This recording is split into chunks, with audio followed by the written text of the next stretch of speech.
Blog Talk Radio.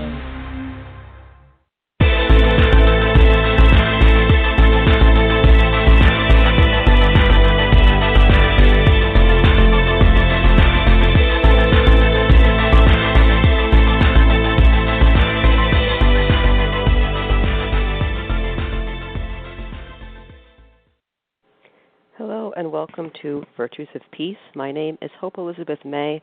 I am joined by Taylor Ackerman. Hello. Michael Buzzy. Hello, everyone. And Randy Olson. Hi. So today is the 75th anniversary of the first use of an atomic weapon in Hiroshima. And that is the subject of today's show, which is extremely, it can be very technical and complicated, and we're going to speak to just that aspect of it later. But to just get us started, the title of the show is A New Manner of Thinking and a Revolution of Thought, Philosophical Reflections on the 75th Anniversary of the Bombing of Hiroshima and Nagasaki. And this phrase, a new manner of thinking and a revolution of thought, those are both verbatim phrases from two different anti-nuclear activists. A new manner of thinking was used by Albert Einstein, and Shinzo Hamai, the first publicly elected mayor of Hiroshima, called for a revolution of thought. And we're going to be exploring thinking, basically past and current thinking, and maybe get into how should we think about this. There has been a very specific track that we have been pursuing that doesn't seem to be working. So that is our angle today, and I want to begin with a quote from Hamsa Khan. If you don't know that name, Hamsa Khan was a Korean philosopher, poet, peace and democracy activist. I believe he died in 1989. And he writes this, what are the roots for humanity? Thinking. Where do the roots take? In the good earth of fact. We see individuals and nations going strong until they start to wane not long after, and that is because their roots were not deep. So I like this quote about thinking, that in order to think, you need facts. And if you don't have facts, your thinking is not deep. And so I think at the very least with the nuclear issue, there is a lot of ignorance about it. Like, we know that these bombs exist. We know that we used them, that the United States was the only country to use them. And at least in the United States, as we briefly stated last week, at least in our circle, I was not educated about the nuclear issue. And last week we all basically said the same thing, not until law school. So we'll get into that. But so if you need to develop a new manner of thinking and you need a revolution of thought regarding the nuclear issue, then we need facts about these weapons. And it just seems so overwhelming, right? Like nuclear science and so forth. So I think because of the overwhelming nature of this, we kind of just tune out. So we're going to try to create a clearing and give a framework for going into this issue. And so to begin that discussion, let us just talk about how each of us, if at all, began to learn about the nuclear issue, the issue of nuclear weapons, the legality, morality of them, etc. And we're going to start with you, Taylor. So I believe the last show you said you were exposed to a little bit of education about nuclear weapons in law school. Is that correct? Yeah, in law school. And after I said that, I realized I did learn about it in grad school. But even though I was studying political science with a concentration in international relations in undergrad, I don't remember thinking very deeply about the nuclear issue until, grad school, when I was looking at more focused on international law. So it was definitely not high school. Yeah, nor I in high school.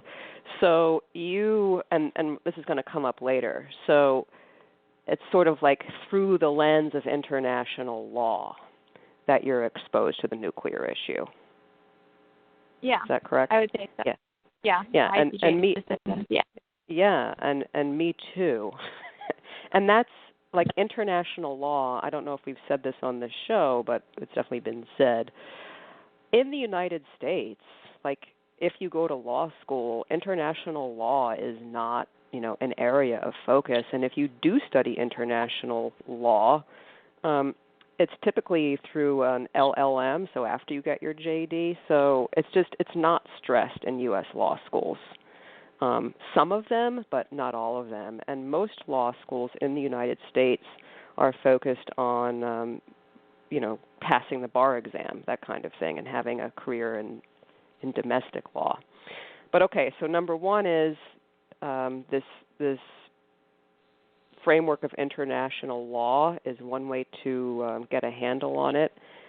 And then, Michael, what about you? I think my first exposure to the sort of realm of nuclear war was when I was in fourth grade. My class read Sadako and the 1,000 Paper Cranes. And I think this was sort of meant to sort of just scare us and scar us as to how perfect nuclear warfare is, just to, like, have that in your mind, like, oh, my gosh, how could this ever happen? And then my next big exposure to it was my sophomore year of high school.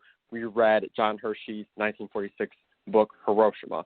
And that was just and it was interesting that both of these really focused on the direct human impacts of the weapons themselves. So you got to really understand that the severity of these weapons is extremely high and not something that should ever be used. But I think in terms of a really broad, deep international law perspective, I have not had that. So I think, and like we said at the beginning of the show, like having all the facts to really think deep about the issue, I would say I'm still not all the way there in that respect, for sure. So very cool that you learned about Sadako and the paper crane story. It's a very famous story, and there's in Hiroshima a children's peace monument, which I've seen, and it has so many thousands of paper cranes all over it. People from all over the world send paper cranes into it. And so, interesting, your exposure is like the human impact. And I think Sadako, like, she did not die right away. She contracted leukemia and died, I don't know, like a number of years after do you remember how many years it was? It was like 8 years or something like this. I do believe that's correct, yeah. Okay. But so she died from radiation poisoning and ultimately leukemia. And so the human impact, and that this goes into the temporal dimension, that the impact of the detonation does not stop, right? Like the radiation poison takes a number of years, it stays in the environment, et cetera. And then my exposure, like first meaningful exposure to the nuclear issue was in law school, in a class that I took called International Law and Weapons of Mass Destruction. And that course was very, very impactful on me. And I would say that class changed my life because that exposed me to this advisory opinion, which we'll talk about, and The Hague and the International Court of Justice in the Peace Palace. Topics for another show. But there was this opinion, and there was like this international legal discussion about whether these weapons are compatible with humanitarian law. And I had never even heard of humanitarian law, much less this decision. So it was really, like, the whole course was really focused on this decision. It was a great class at Michigan State University College of Law. It was taught by Elliot Mayorial, and that's where I was exposed to it. And that, like, actually I remember it was in that class that I learned about The Hague and I learned about the International Criminal Court. Mind you, I'm already a PhD philosophy professor, and I'm learning about this in my second, I guess, doctoral degree. I was completely ignorant about this through a PhD in philosophy, and I think this is extremely important. And I'm still ignorant about it, and this is why we do this show, so that I try to ameliorate my ignorance just a little bit. But I learned about the Hague, the ICC, the ICJ, and that put me on a path to go there. I had to go see this thing for myself, and I just began doing a deeper dive. So it was through the framework of international law, like Taylor, that I was meaningfully exposed to nuclear weapons. Now, I should say in high school, I was exposed, and we did have mock Nuremberg trials, and I was Goebbels, the Minister of Propaganda. But and instead of, this is one of the critiques, that instead of talking about the misdeeds, and that's a bit loaded, because some people argue that the dropping of these bombs was morally correct. So let me rephrase. Instead of focusing on arguments that these weapons violate international law, the narrative that I was given in my high school, which was a public high school, was these Nuremberg trials were great, and the United States was like putting on trial the Nazis, but other people have said that the United States was guilty of war crimes, and Hiroshima and Nagasaki, as well as various bombing campaigns, are among them. But I wasn't exposed to that in high school. I was exposed to the Nuremberg trials, but not the nuclear weapon thing in any meaningful way. And Randy, what about you? Well, to be honest, there's two answers. There's one answer that came my first encounter with like the nuclear conversation, which answered the questions about what nuclear weapons are, and then why, which was a different conversation and a different set of answers and a different set of information. So the what occurred when I was very young. I grew up playing video games. My whole family was very involved, and family of software engineers basically. And so there was a game called Total Annihilation, where it was a race to kill each other using military strategy, and basically whichever team got to the nuclear weapons first won. That was like a fact of the game. And so from early on, I had this idea built right into my concepts of strategy and planning that once you hit that step, there was a significant advantage in a way that was actually, it would break the game. It was so much more powerful than everything else that, you would be reckless in your pursuit of them, which I think is really useful because now I have this firm idea built into my childhood, like gameplay intuitions, that there is a significant difference between this level of weaponry and, stealth bombers with, huge payloads, but that aren't nuclear. Like there's a big distinction between the kind of bombs that we have now that we didn't have, during World War II, at the beginning of World War II, right? So that's what. And then why didn't occur until 25 years later, really. I mean, it's been really recently when I started to ask, like, why would it get to this point? Like, why would humanity play Russian roulette with such a weapon? Because it's not, and we're going to talk about this more, I imagine, but it's no longer just like a us versus them kind of situation. When we're dealing with nuclear weapons, when we're dealing with hydrogen bombs, we're talking about everybody dying if they're used, not just the other dying. And I wanted to have a rationalization as to why such a thing would ever be on the table. And it took my investigation into depth psychology and really thinking about the divide in people that makes it all the way to the level of beliefs, and what happens when somebody confronts you at the level of beliefs, and what you're willing to do to them in order to hold your ground, and why a person would be willing to destroy everything for the sake of their beliefs, even when it means the destruction of them, their whole tribe, their whole family, their whole community. Like doesn't it seem counterintuitive? And the answer really came down to no, and there is a perfectly rational structure. But it took a long time for me to put that together, and the nuclear issue was like impetus to learn about people's beliefs. And can you say more about the perfectly rational structure that explains it? Yeah, so basically when somebody's belief system is questioned, it's more terrifying than death to the person, to the subjective mind, to the subjective experience of that person, right? Because when you're encountering the concept of death, it's actually something that you can put a category around. But when somebody asks you to question the things that you've built the category structures on, you're dealing with a bigger force than death, which is like the unknown or chaos or something in that, that beyond category, which is larger than the box that death fits in for us. And so people are willing to pursue death as a means in order to avoid having to deal with the real unknown, right? The big question mark, which, you could put theological language around, and people do.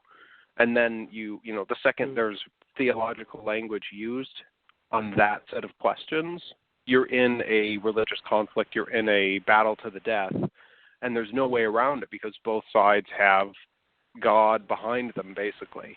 And it's that fear of the big unknown, the fear of that kind of, set of information that creates a rational structure. And I could go on, but I think that gets the cool. ground. Yeah, thanks for that. Does anybody have any follow-up questions, comments in light of what's on the table now? Going once, going twice. Okay. So, all right. So that's how we were exposed to it. So let's start to just get some facts down. And I don't think I mentioned on this show that I teach philosophy at Central Michigan University. And Bertrand Russell is one of the most famous philosophers that you will encounter. But never in my grad school career, and even at CMU, there was a former professor. He's now left. His name is Jordan Lindbergh, and he taught a class called 20th Century Analytic Philosophy, and Bertrand Russell was discussed in that class. And that was after I just sat in on that class for fun. Nowhere in any of my grad education or any of the formal philosophy classes was I exposed to Bertrand Russell's peace activism until I had to teach myself. So Bertrand Russell was a peace activist, number one. But he was also a philosopher. And I'm saying that my formal education in philosophy did not at all include any scintilla of his peace activism. And I think similarly when we teach Immanuel Kant in philosophy, his essay on perpetual peace is not taught. So this is just an incompleteness in formal philosophical education in the United States. I don't think that I'm unique in not being exposed to the peace activism of various philosophers. But I want to mention Bertrand Russell because in 1955, so 10 years after the first use of the atomic bomb, Bertrand Russell joins with Albert Einstein, and that's extremely important. Like, we could just have a show on the 1955 Russell-Einstein Manifesto. it deserves its own show, and maybe a topic for a future show. But it was really Bertrand Russell who was the organizer of the manifesto, and he got a number of scientists, including Albert Einstein, to sign this document, and you can look at it on our show resources page. But the reason why Albert Einstein is very important, apart from the fact that he was probably the most famous physicist, probably still is the most famous physicist in the world, nuclear weapons were developed by the United States in response to a letter that Einstein wrote to Franklin Roosevelt, saying that the Germans are working on this new kind of weapon, and we need to work on it too. So this is a very famous story about Albert Einstein writing to Roosevelt, and you can find the letter and so forth. And Einstein was a pacifist, so this is like a sort of break in Einstein's pacifist narrative, that he tells Roosevelt, you really need to make this weapon. And so the Manhattan Project, so if the Russell Einstein Manifesto, the Manhattan Project, if these things are like you're hearing this for the first time, go and do your diligence and read up about the Manhattan Project or the Russell Einstein Manifesto. But the Manhattan Project is organized, so this is like the U.S. government project to make the weapon. There's an excellent film called Fat Man and Little Boy. Fat Man was the name of the bomb dropped in Nagasaki, and Little Boy was the name of the bomb dropped in Hiroshima. And that film sort of documents the Manhattan Project.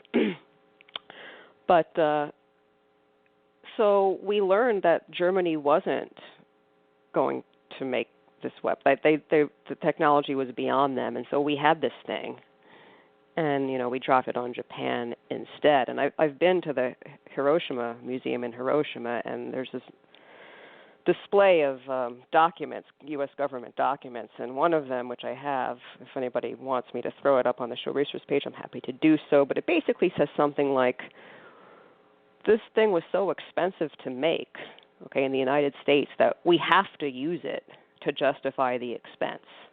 Seriously. Yeah, I saw that on the wall. It's was a declassified document. That the American people will not be, impressed if we don't use this weapon, given, the billions that it cost. I mean, stunning, right? Ridiculous. What kind of argument is that? I'm just stunned. Anyway, so this goes back to are we thinking, what's going on here? But anyway, the 1955 Russell Einstein Manifesto. So Einstein ends up signing this thing in 1955. So you fast forward 10 years, and what's important about it, apart from the fact that Bertrand Russell, a philosopher, is involved, cool. Is that it really underscores the responsibility of scientists. And so this is I think of this as a sort of step in the new way of thinking that we're talking about.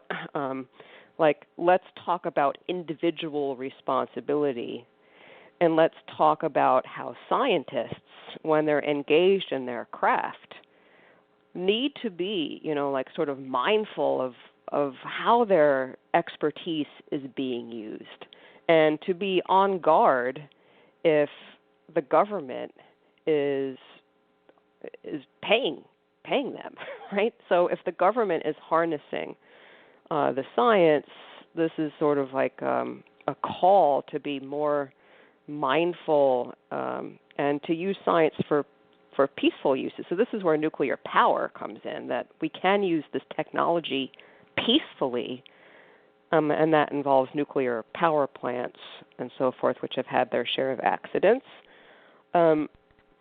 But on this bit about individual responsibility, one of the signers of the Russell Einstein Manifesto was a scientist named Joseph Rotblat. He died, I think, in 2005. And he won the Nobel Peace Prize. with the Pugwash conferences that he really spearheaded. And these still exist. They're annual meetings of scientists who get together to talk about responsibility and the nuclear issue. But I want to mention Joseph Rotblat because he walked off the Manhattan Project. He was, I think, the only scientist to walk off of the project and say, I'm not going to participate in this. And that goes to this, he felt like this individual responsibility that he was not going to use his knowledge to contribute to the discovery of this. I'll just open it up to anybody who wants to speak about the 1955 Russell-Einstein Manifesto or any of the points that were made. Taylor, I'll start. Taylor, anything to add? Yeah, I just was going to make a point on the fact that nuclear energy can be used peacefully for nuclear power plants.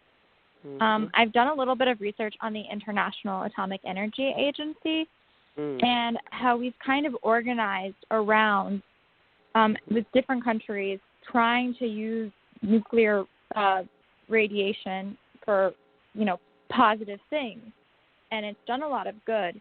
And at the same time, we do have to be mindful of it being the source of evil. But I know personally, I used to think that nuclear energy, everything nuclear was just terrible and never should have been invented. And I do think the risk of nuclear bombs kind of outweigh in some ways, but also it has done a lot of good in some other forms. And I just wanted to make that comment. Okay. Michael, anything to add? Yeah, I agree with Taylor that the whole, the destructive power that can be used in the weapons themselves is extremely abhorrent. But the technological advances that have been furthered due to the harnessing of nuclear energy are quite impressive. I know it's just a recent example. Last week, NASA launched their latest rover to Mars, Perseverance, which runs off of nuclear power, giving it the capability to take rock samples and all sorts of things. But as for the 1955 Russell-Einstein Manifesto, which I would highly encourage anyone listening to read because it was just absolutely miraculous. I really loved how it was just this urgent call of wake up, people. These weapons are they change the nature of how we function in a global society completely. That was the line in the sand where everything before it is completely irrelevant because this changes everything. That you cannot think of warfare in the same sense as you've always thought of it as, warring of nations, using conventional weapons, planes, all this stuff, because by using these weapons, you risk the entire annihilation of the human race. And that it also, which I found really interesting as well, there was also a lot of language that struck me as a universal peace in a way, and thinking of yourself as a global citizen and thinking of yourself in terms of we as a human species versus this continent versus this one or this nation or this ideology against that one, because that kind of mindset would lead to the possible use of nuclear weapons. And I just thought it was a really powerful and profound document to read. Yeah, and I also just want to remind us that this document is, and a lot of this, how can I say, being vigilant about nuclear weapons, right, is really connected to the Cold War. And so this is happening. This Russell-Einstein Manifesto is occurring during the Cold War. And I've heard it said that, after the Cold War ended, this kind of vigilance about, the nuclear issue, it's lost its power because it's not the same. And that raises the question, well, why do we even have these things? So I just want to say, the Cold War is that's a factor that's relevant to why this manifesto is made at all, but also the arsenals that exist and where we are today. The Cold War has a lot to do with it. Topic for another show. And Randy, anything to add to what we've been saying? Sure. There's a number of places to go. The first is, I suppose, playing. It's giving the devil his due. an enormous amount of funding that goes into, a place like MIT, for example, comes from the Pentagon. And that doesn't mean that most of the research done at MIT is for the destruction of human life. And so, at the level of the individual, it's going to be exceedingly difficult to determine whether one person's scientific knowledge is being utilized for good or for evil, 5 different levels up in terms of abstraction, 5 years in the future. There's no easy way to determine whether or not that's taking place. And so, I want to just put that out on the table as to it's no surprise that scientists aren't walking off all the time, because it's difficult to determine whether or not there's actually that kind of negative impact of the technology down the line. So that's number one. Number two is we're moving into a sphere where almost all of the discoveries that we are going to be having from now forward have the same level of existential, potential existential annihilation as the nuclear weapons did. I mean, if we take femtotechnology seriously, if we take biotech seriously, if we take fusion tech seriously, no matter which major field we look at, the logical conclusion is the potential annihilation of the human race as we know it. And that can't be an impediment to research, that can't be an impediment to growth and development, because in some sense, someone's going to be doing it. And it's we have an obligation to do it in an ethical way, which is a whole conversation, right? There's people much smarter than me talking about the ethics of certain kinds of science and certain kinds of research development that are happening all the time. And so, I don't want to minimize the issue, but it's we have to give the devil his due, right? We're going to be developing these kinds of things in far greater proportions than we have in the past due to the power of our technology now. And so the conversation we're having at this moment about how to make those kinds of ethical decisions based upon things from history and things from philosophy, at least in theory, is going to help us, steer into a better direction moving forward. Yeah. So, I before the show, before we went live, I mentioned this movie, The Current War, which is about the battle for control of electric power between Einstein and Westinghouse. Now, electric power, and whether the current, whether it's DC or alternating current or direct current, and electric power seems, this is a good thing, because we're going to illuminate cities and so forth. And by the way, the 1893 Chicago Columbian Exposition figures quite importantly in this story, I was happy to learn. And those of you in the know why I'm mentioning that. But also, it was being used for the electric chair. And it was this is a new invention by that the state of New York wanted to use. So let's create a, quote, more humane way of killing people instead of hanging them. And so there's this really interesting, we have this technology, and how you use it depends on, these other considerations, these ethical considerations, the virtues that are there at the time. And it's the same thing with nuclear technology, right? We have this, and we can use it for peaceful purposes or for nefarious purposes. And to round out this bit, I want to just mention this quote of Einstein. This is actually from the last speech that he was working on. So there's this book called Einstein on Peace, and it's it's a collection of all of his letters and writings on the topic. And this would be on page 639 if you should acquire this book. That's where I'm reading from. It's not on our show resources page. But Einstein writes, in essence, the conflict that exists today is no more than an old-style struggle for power. And then I'll add this because it relates to some things that were said earlier. Once again presented to mankind in semi-religious trappings. So as a teacher of ancient Greek philosophy, again, the conflict that exists today is no more than an old-style struggle for power.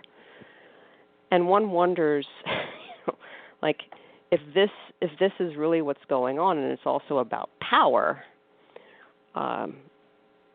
political power, like, unless that's negotiated, then that's going to, affect how this nuclear technology is used. And so you can't, to use the title of this wonderful film made by teenagers that's on our show resources page, The Genie in the Bottle Unleashed. You can't put the genie back into the bottle and then that genie has to live alongside, so Randy's point, like the fear of the unknown, or I would put it like the fear of not being in control, and also this struggle for power. Like these are very real human dimensions, that we do fear the unknown. We do want to believe that we're in control, and there's a struggle for power. And so, yeah, we have to take this technology, these advancements, with that understanding of the human being, right? I leave it open to anybody to comment on before we turn to the 1996 ICJ opinion. Yes. Yeah, so, I mean, this idea that, we need to invest in technology so that we have a better control over our environment, of course, is going to leak over into having more power to control other people through military, dominance.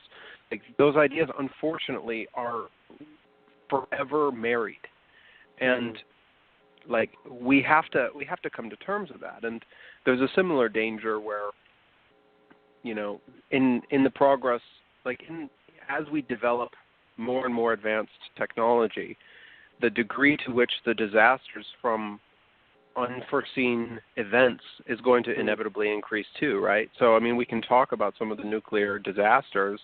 The one that I'm most acquainted with is Fukushima, right? Mm-hmm.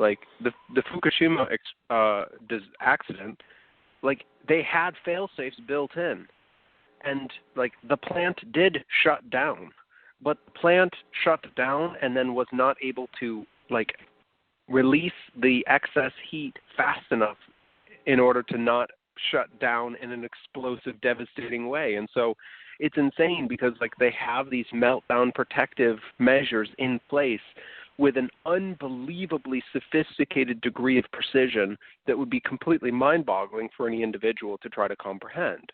And still, the unknown, right, the big question mark, the unpredictability of the world can come in at any point, and in the Fukushima example, be a 30-foot tidal wave that you can't really prepare for, because you don't always know, you can't know. And I think that's the main message, right? There's no way to truly predict anything about what's coming in the future. And the best thing we can do is guess, and we can make educated guesses, but you have to work with what you have. And I think where I want to move with this is we're not taking seriously the information that we already have, right? I haven't done this poll, but I would be appalled by the percentage, how low it would be if we went around and actually asked people, in America, maybe even people who live in Philadelphia, in Pennsylvania, what's on 3 Mile Island, or what was on 3 Mile Island? Did anything special occur in 1979? And ask people, and I bet the vast majority would have no idea that there was a historical event related to nuclear science that occurred there, right? Mm-hmm. And so there's so many items that need to be taken seriously. And so that's my comment, I suppose. Right. So still a lot of ignorance about this issue. And anybody else want to chime in? Going once. I would just. Yes. I would say that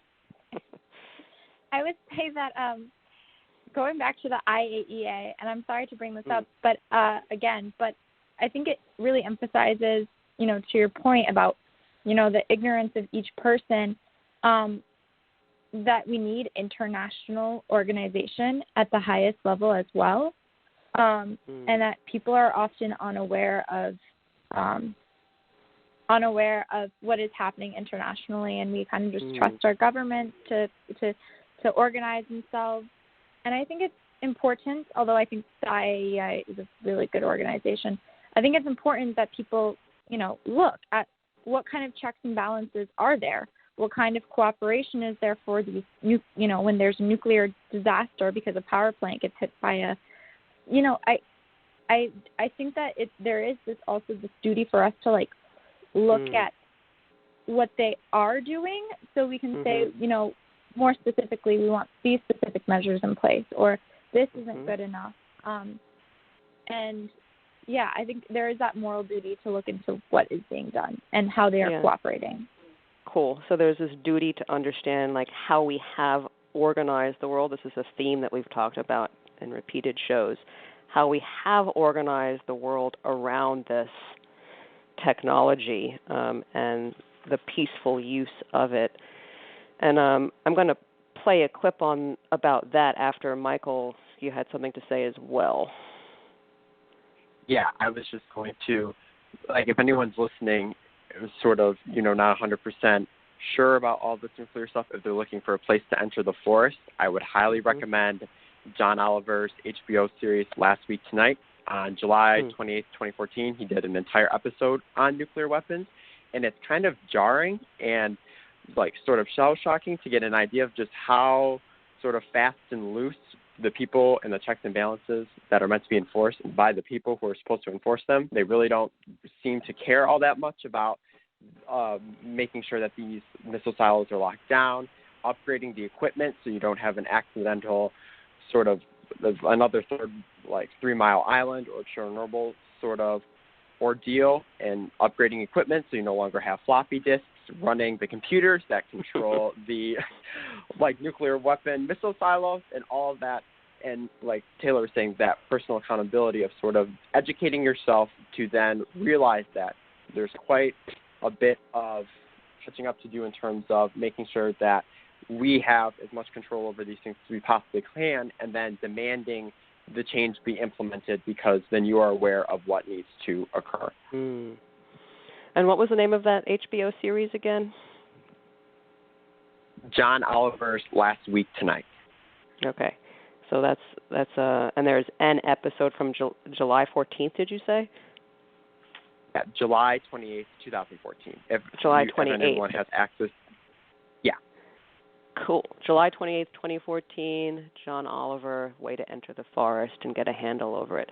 So since we're talking about, there is this international organization, and we have talked about this theme, organizing the world, I'm going to play a clip, and this is from a book talk on a book called Atomic Audit. It's a bit old. It's from 1998, but I found it very useful. And you can watch this whole talk on our show resources page. This is Robert Norris, and he is talking about how once you create the technology for nuclear weapons, so you have this in your military arsenal, that implies a whole nother dimension of organization. And so I'm going to play this clip. It's about 1 minute and 43 seconds. A second thing I'd like to share with you is I think the book should sort of be read as a cautionary tale for others who might think about doing things like this.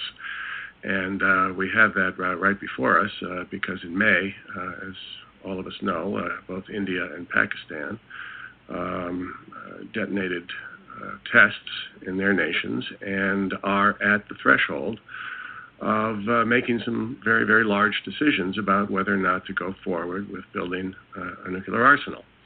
Now, I don't anticipate either of them building 70,000 nuclear weapons as we did, but even if you decide to build 770 or maybe 700, there are a lot of things that go with that. And what our book really shows is the way in which deciding to have a nuclear arsenal forces you to do a whole range of things. For the United States, it created a base structure that straddled the globe. You need intelligence to know what your adversaries are doing, and thus we had planes and satellites and all that goes with it, even human intelligence sources as well. A secrecy empire that is still largely in place and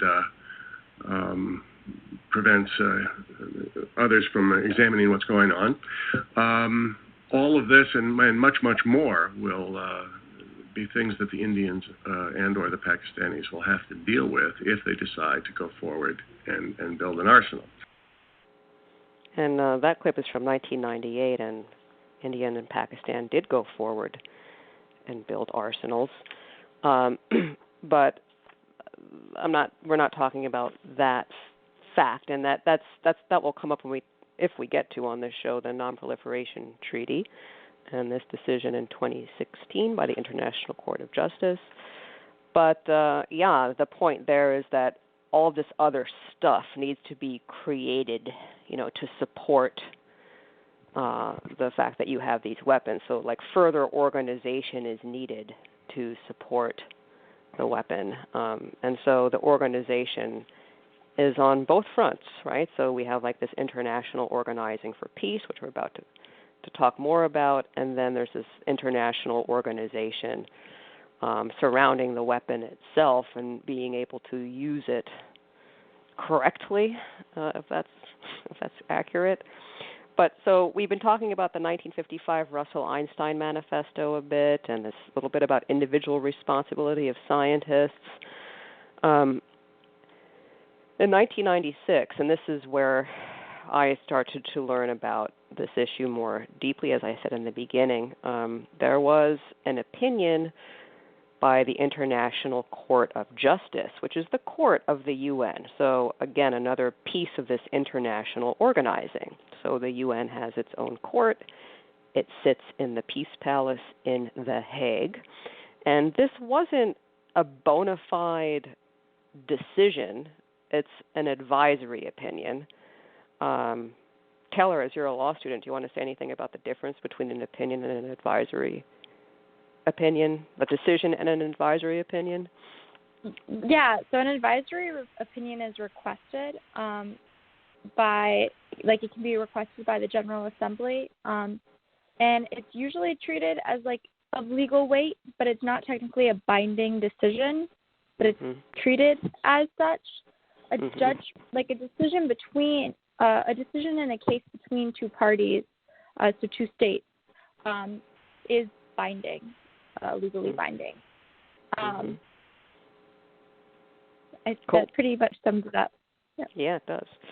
So you're just getting like this advice, like, oh, court, can you render advice as to whether nuclear weapons are inherently illegal? That's really what the General Assembly was asking, and there was one dissenting opinion on whether or not the International Court of Justice should. I mean, this was a controversial thing for the International Court of Justice to do, to agree to render any judgment on this issue, and I think it was Judge Oda from Japan who rendered the only dissent. Dissenting opinions are extremely important to read, I found. But we're not going to talk about that, but rather the court did agree to opine and listen to the arguments. And in 1996, it decided, in its opinion, that I'm not going to read the whole language, but nuclear weapons would generally be contrary to the rules of international law applicable in armed conflict, and in particular the principles and rules of humanitarian law. So generally, yes, these weapons are contrary to humanitarian law. So generally, yes. However, and there's always the however, there's always an except or unless. However, in view of the current state of international law, the court cannot conclude definitively whether the threat or use of nuclear weapons would be lawful or unlawful in an extreme circumstance of self-defense in which the very survival of a state would be at stake. So the opinion, again, it's not a decision binding on a state, as Taylor said, but it's like generally, yes, these really, they violate humanitarian law. However, if you really need to use them and your survival is at stake, we can't say whether it's wrong or right, illegal or illegal. I open it up if anybody wants to comment on that and the kind of thinking that's going on in such opinion. It's like empty. Okay, Taylor and then Randy. Sorry, I remember being shocked by this opinion the first time I read it, especially because of the idea that in international humanitarian law about proportionality and about, making sure it's a targeted attack, right? You can't just attack a random civilian neighborhood. And obviously by its nature, nuclear bombs are not going to be proportional to anything except for other nuclear bombs, and it's not going to be proportional to the military target achieved, and it's not going to, distinguish between civilians and military targets at all. So I remember I was shocked because it seemed completely against everything I had learned in international law up until that point. And the U.S. State Department, the lawyers from the State Department argued to the contrary of what you're stating, Taylor, that actually, and the court says, I didn't read, I actually intentionally omitted this language, which is, in view of the current state of international law and the elements of fact at its disposal. And it's like, we need, as you know, the law needs facts. This is where it departs from philosophy, okay? Because philosophers really, they do their thing without any facts. Actually, it's all hypotheticals. But we need the specific factual context here to render a proper judgment, and we don't have any facts. And what the United States said is, look, there, when you say, Taylor, and I'm just playing the advocate here, that it's not going to be proportional. The United States said that is a factual judgment, and we can't say that. And the U.S. is definitely on record for saying there, and it's not the U.S. is not alone on this, by the way. Many states argued this at the ICJ, that it is not these weapons are not intrinsically illegal because you need there could be a factual situation where the military objective, the value of it, is proportional to the pain and death that you are perpetrating onto civilians. And so there is a sentence, I don't have the document in front of me, but it's something like, given a valuable enough military objective, an extreme loss of life is totally legal. Okay, that's the U.S. saying that. So that is a way of thinking, and I think that way of thinking, and I too was shocked when I read this, and for the reasons that you indicated, Taylor, as well. And digging deeper into it, the more shocking thing is it's this sort of deep inconsistency in international rhetoric, where on the one hand we speak about the inherent dignity of the person, And on the other hand, the person is totally expendable if that life is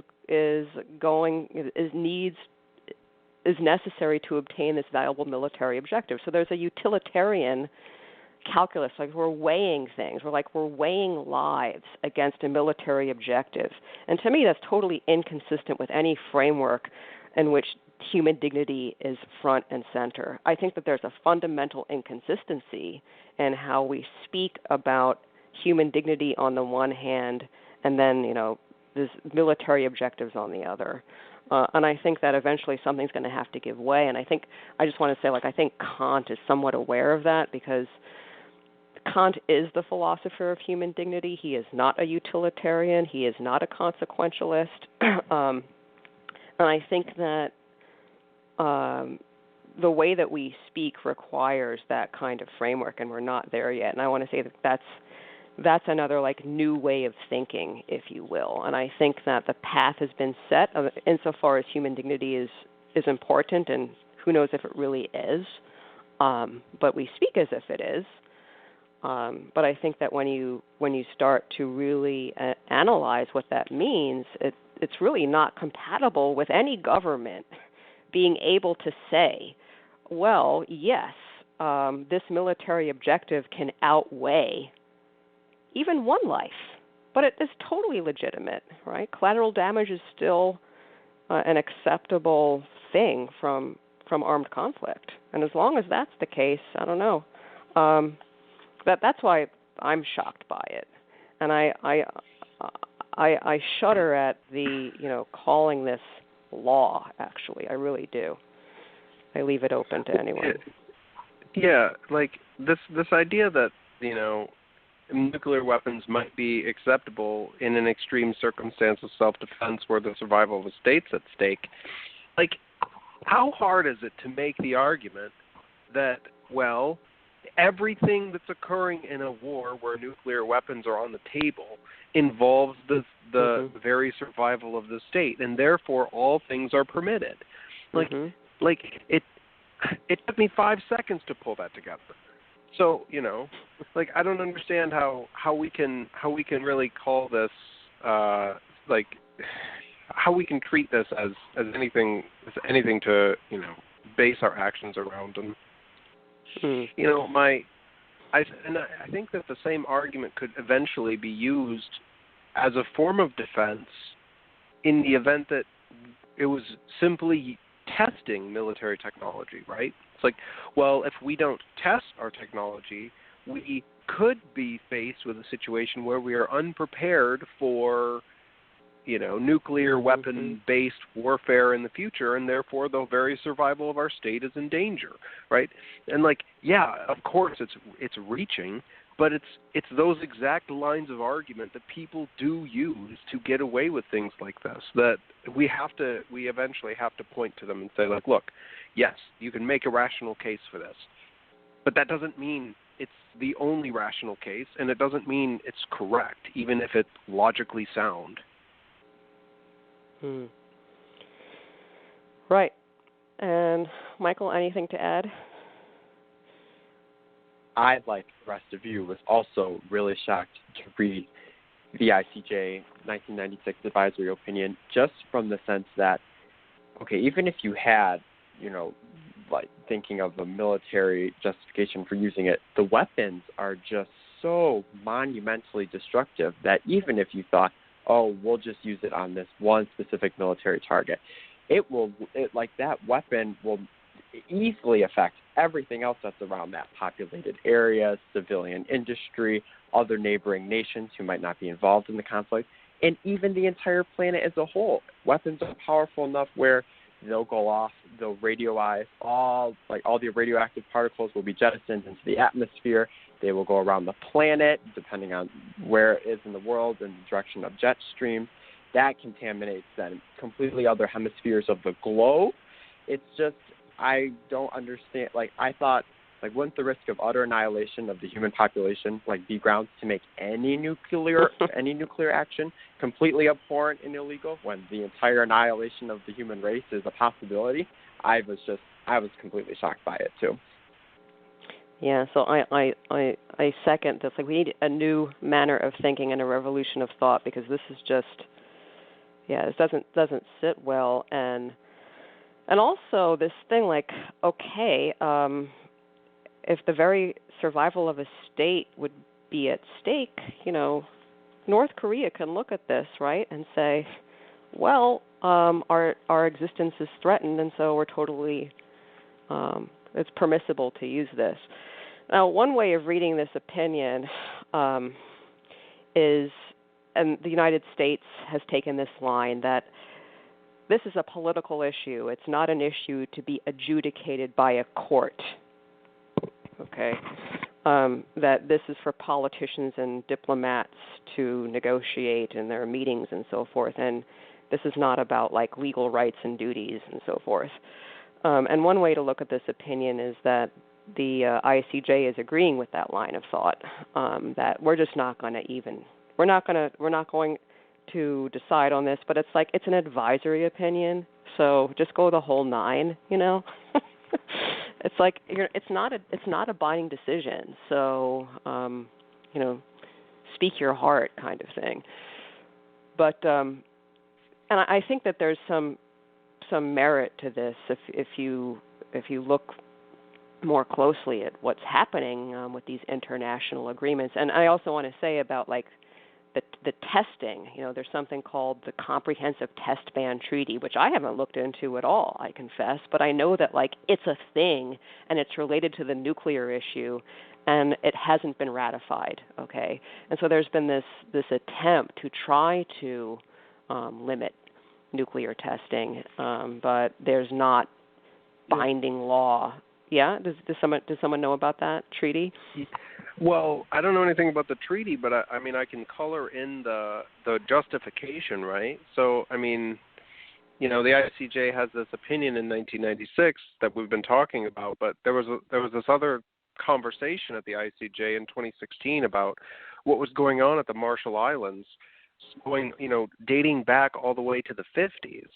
And for anybody who's listening, just search on your computer, just look up like Bikini Island testing, bombs, anything even approaching that, and you'll get information about these military tests of nuclear weapons in the Marshall Islands or over the Marshall Islands that were like they were blowing up bombs in the sky, and it was way bigger than they expected. Like the scientists underestimated the weapons. And the whole world found out. They're like, because these were happening in secret, right? And it was like these tests at Castle Bravo, I think. Mm-hmm. And the explosions were so much bigger than they expected, and the radioactive contamination that destroyed huge amounts of the explosion itself was bigger than they expected, and then the radioactive fallout was bigger than they expected, and the whole world was like, hey, wait a minute.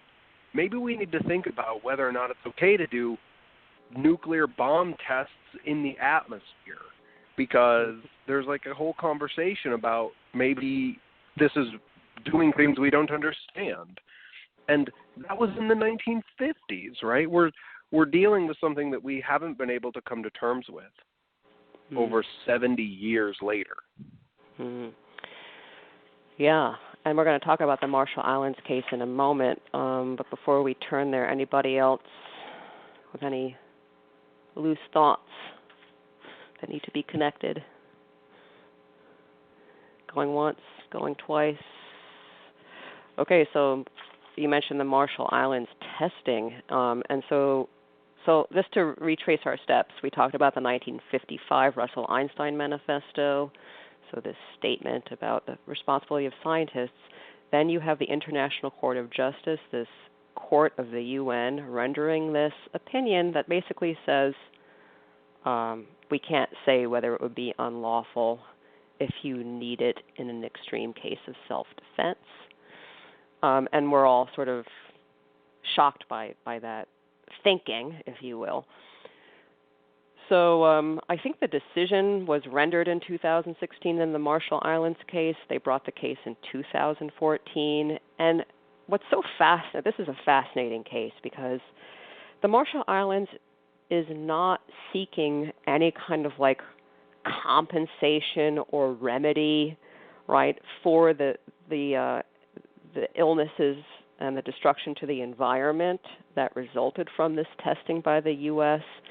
What the Marshall Islands did was attempt to file a suit in the International Court of Justice against the nuclear weapons states who signed this document called the Non-Proliferation Treaty, which I think it entered into force in 1970. Okay, and that document required the signatories to negotiate in good faith disarmament of their nuclear arsenals. So that's in 1970-ish. Okay, and so what the Marshall Islands does is to basically say, hey, you're not doing that. So it's not even about like you did this testing and you caused all of this damage to human beings and to the environment. No, it's that we're waiting for you to disarm pursuant to the treaty obligations of the Non-Proliferation Treaty, Article 6. And this is, we're requesting an injunction. We want the court.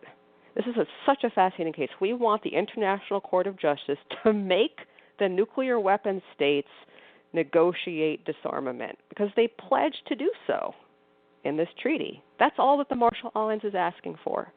Is everybody clear on that? Does anybody want to add to that?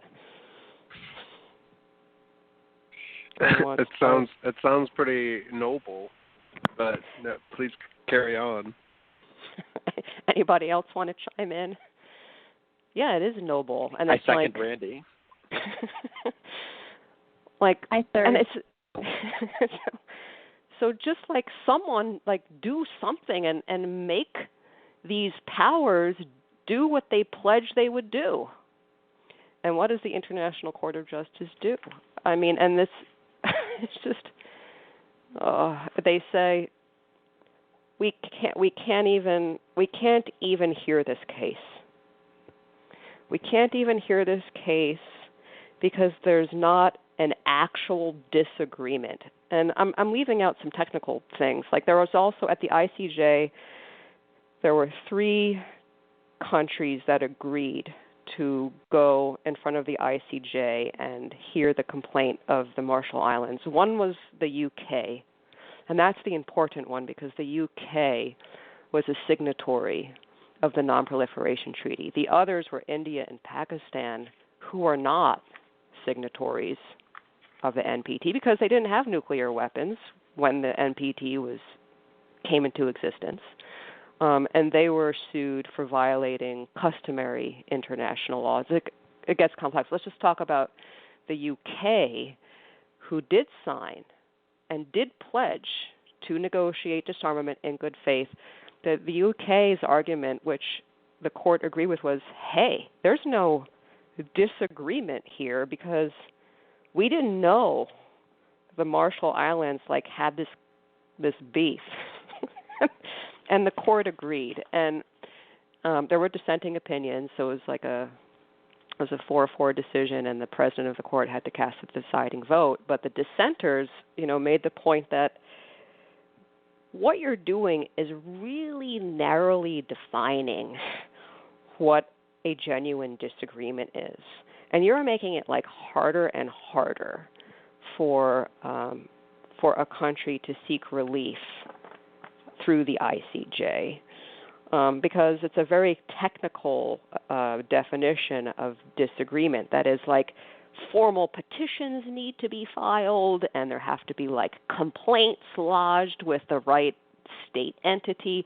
And the Marshall Islands had not done this. It's it just went to the ICJ and complained there. And the court's basically saying, you can't do that. Okay.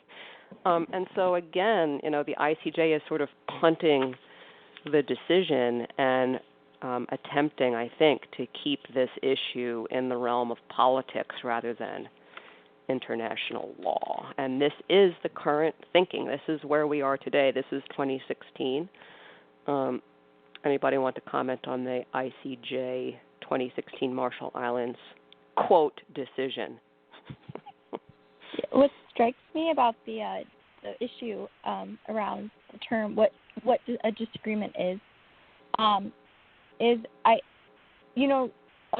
Marshall Islands is a smaller entity than the United States or whatever, and it obviously doesn't have as much political weight in the international sphere.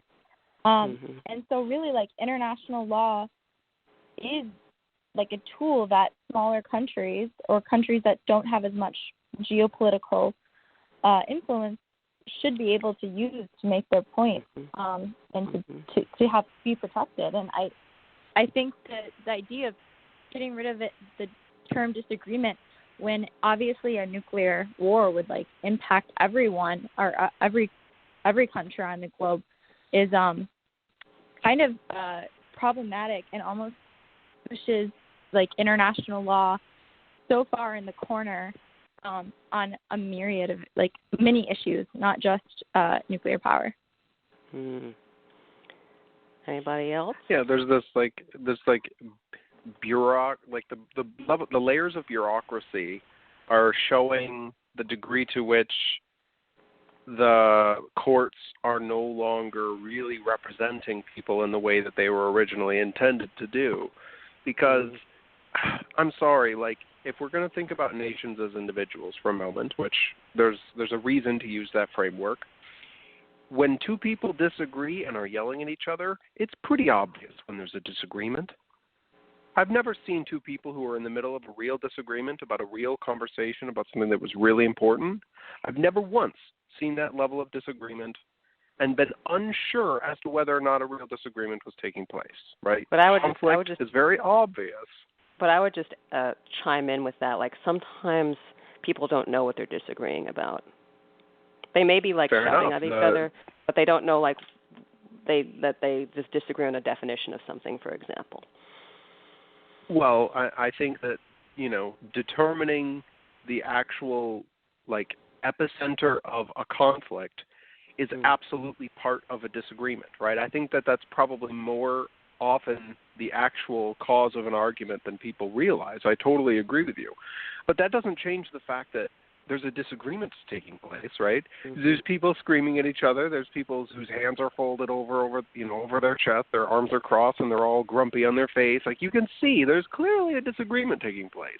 And when the final decision, the thing that closes the folder, and case closed, conversation over, when that occurs, and the conclusion is, well, we couldn't really determine whether or not this was a real disagreement, it screams to me as like nonsense.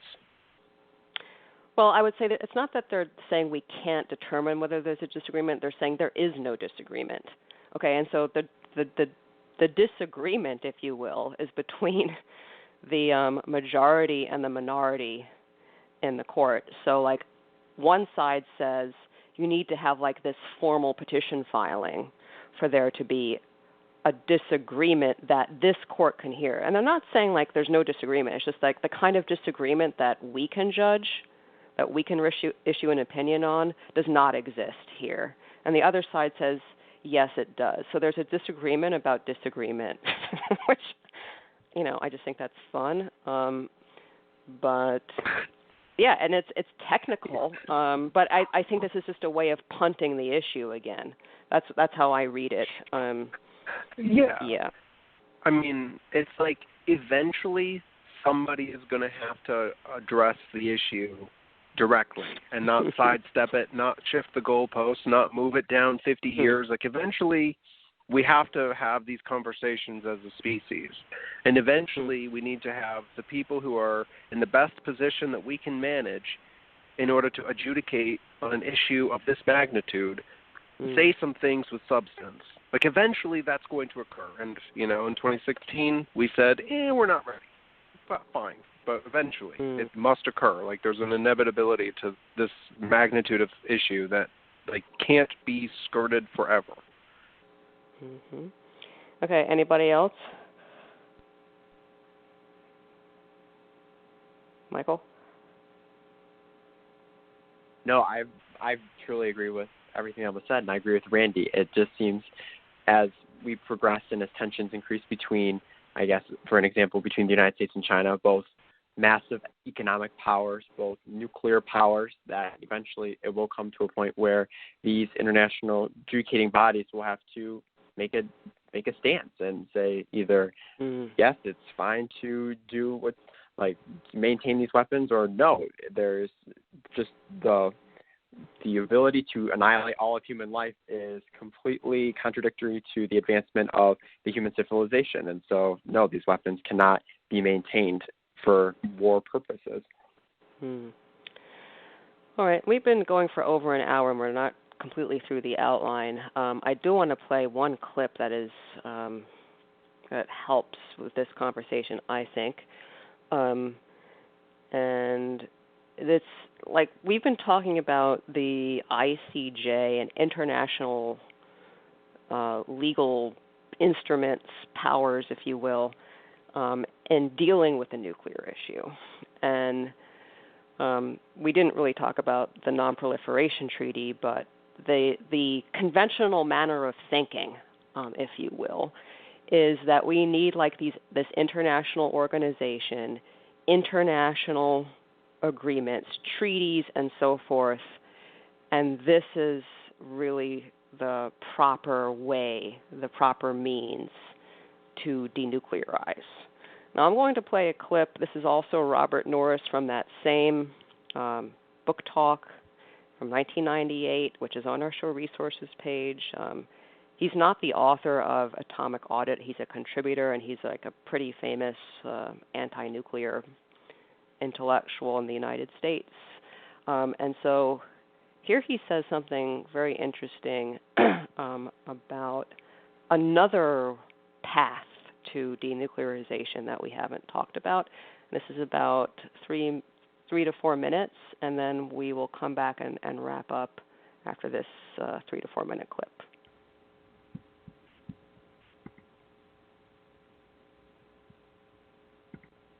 Well, we had 70,000, and that wasn't all at one time, of course. We're talking about a period where new ones were being deployed and old ones were being retired, so there was this constant turnover.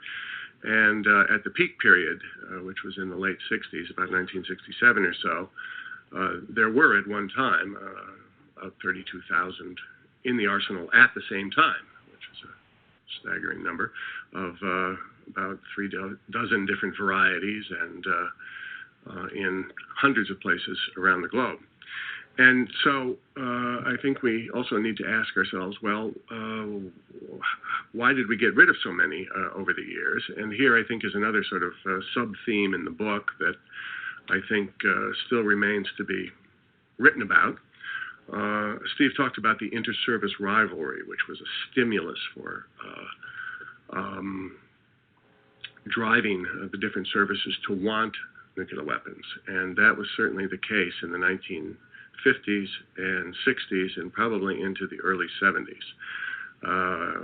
Our military believed that nuclear weapons were the things to have. And what we see happening is that for each weapon system, first there was an airplane bomb that was dropped out of various kinds of bombers and then made lighter so it could be dropped out of smaller airplanes.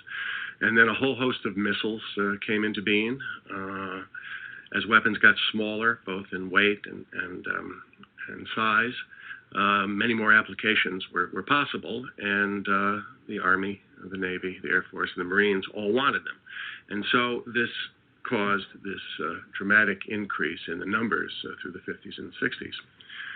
And I would contend, and I think that history is still to be written, that it was this very same military that was enthusiastic about these weapons in the early years that began to have themselves second thoughts about all of this and began to get rid of these sort of one by one, mission by mission.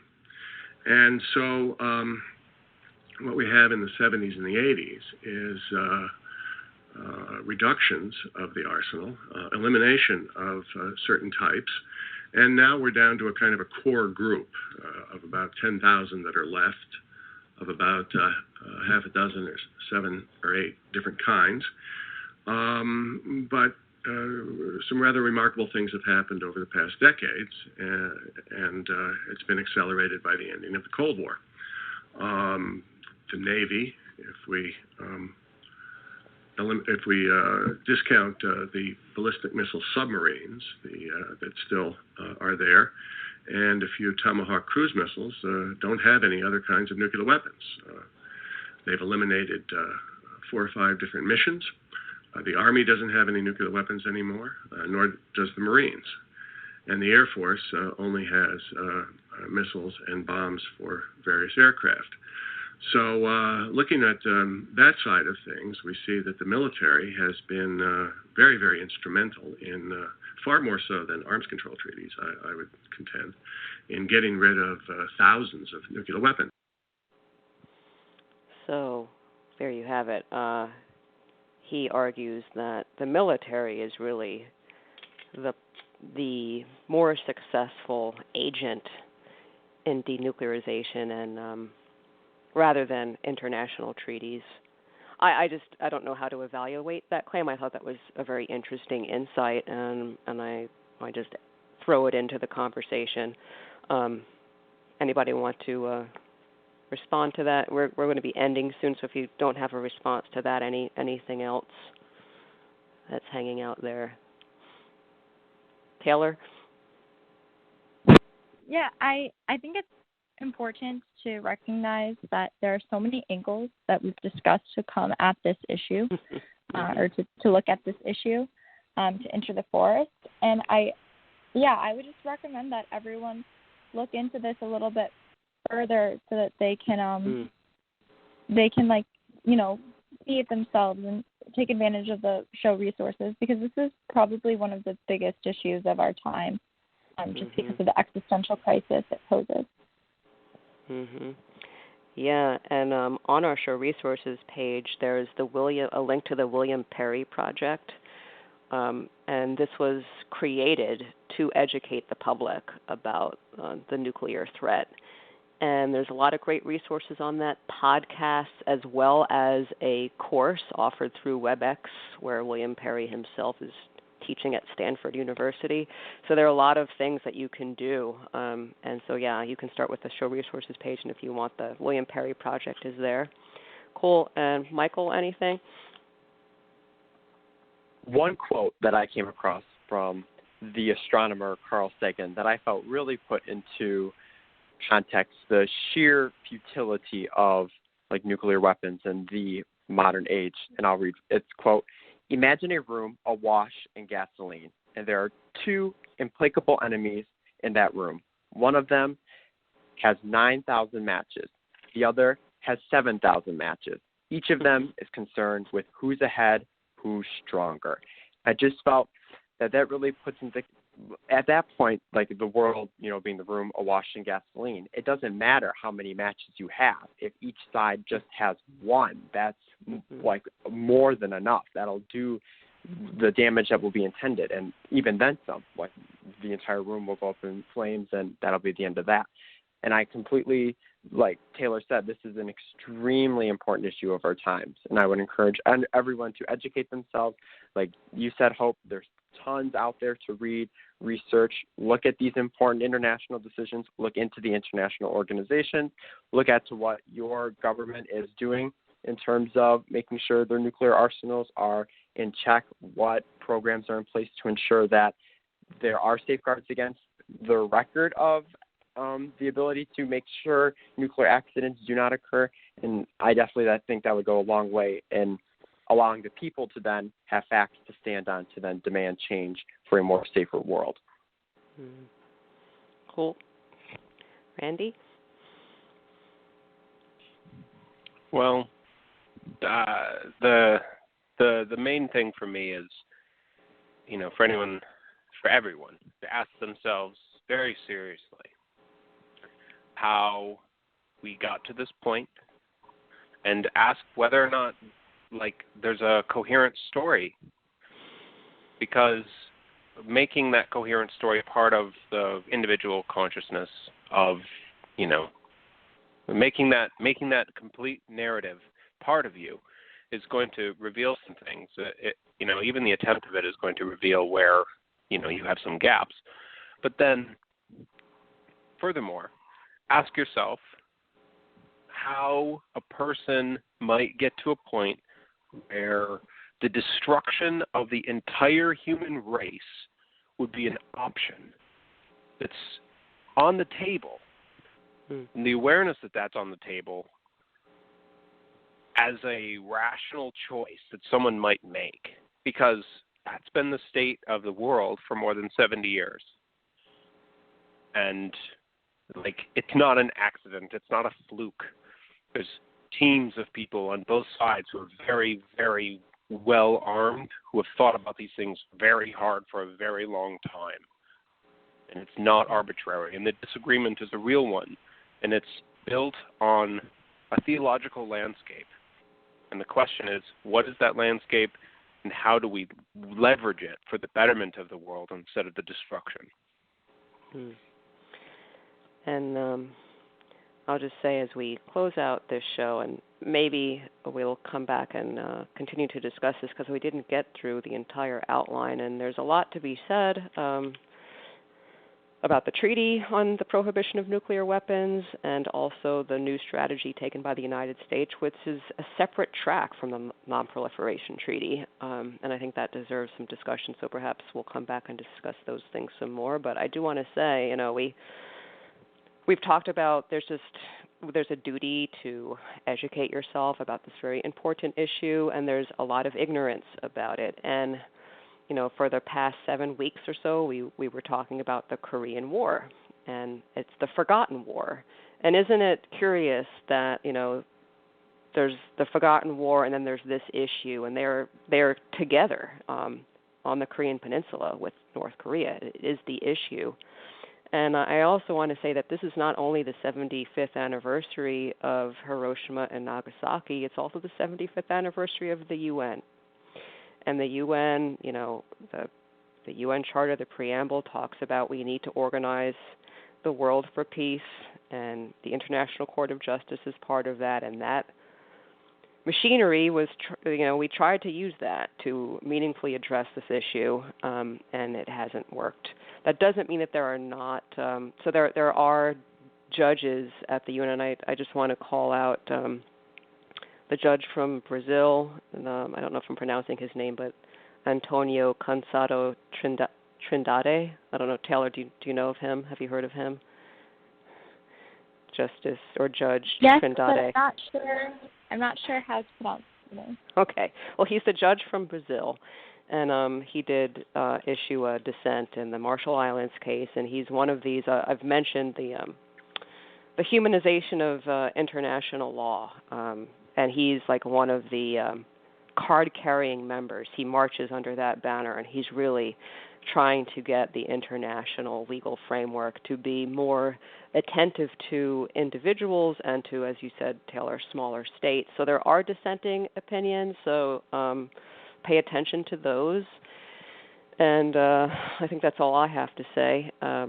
So you've been listening to Virtues of Peace. Any last words, anyone, before we end today's conversation? No, I hear.